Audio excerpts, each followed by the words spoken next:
20 दिन पहले आए भूकंप से ताइवान के लोग अभी पूरी तरह उभर भी नहीं पाए थे कि एक बार फिर से ताइवान की धरती भूकंप से कांप उठी है और इस बार एक ही रात में भूकंप के 80 झटके महसूस किए गए हैं।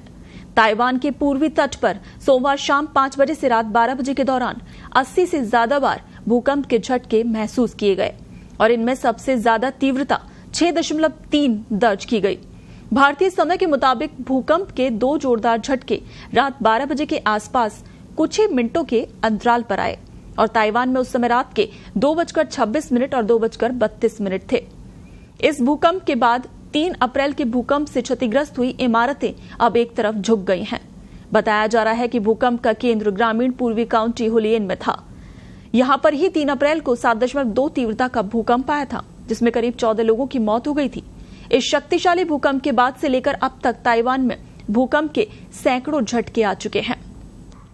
हुलियन के अग्निशमन विभाग ने बताया कि 3 अप्रैल को आए भूकंप के बाद एक होटल काफी बुरी तरह से क्षतिग्रस्त हुआ था और कल रात को आए भूकंप के बाद वो और झुक गया है। हालांकि विभाग ने यह भी बताया कि फिलहाल उस इमारत में होटल का संचालन नहीं किया जा रहा था। भूकंप के कारण हुलियन इलाके में 2 इमारतों को नुकसान पहुंचा है।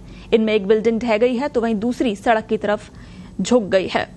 ताइवान के साथ ही जापान, चीन और फिलीपींस में भी हल्के झटके महसूस किए गए।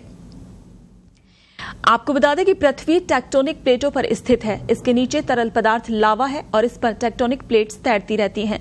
कई बार ये प्लेट्स आपस में टकरा जाती हैं और बार बार टकराने से कई बार प्लेट्स के कोने मुड़ जाते हैं और ज्यादा दबाव पड़ने पर ये प्लेट्स टूटने लगती हैं।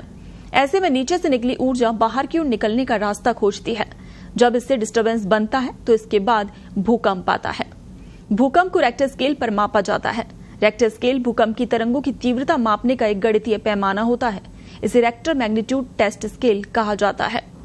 रेक्टर स्केल पर भूकंप को इसके केंद्र यानी एपिसेंटर से 1 से 9 तक के आधार पर मापा जाता है। ये स्केल भूकंप के दौरान धरती के भीतर से निकली ऊर्जा के आधार पर तीव्रता को मापता है। ताइवान जो कि 2 टेक्टोनिक प्लेटों के जंक्शन के पास स्थित है, जिसकी वजह से वहां अमूमन भूकंप आते रहते हैं। ताइवान के आसपास के जापान, चीन और कोरिया में भी अक्सर भूकंप के झटके आते रहते हैं। वहीं ताइवान में आने वाले झटकों से आमजन को काफी नुकसान पहुंचता है। तो अभी 20 दिन पहले ताइवान की धरती भूकंप से दहली थी, उससे लोग अभी उबर भी नहीं पाए थे और एक बार फिर से भूकंप से ताइवान की धरती कांप उठी है और एक ही रात में भूकंप के ये 80 झटके महसूस किए गए हैं।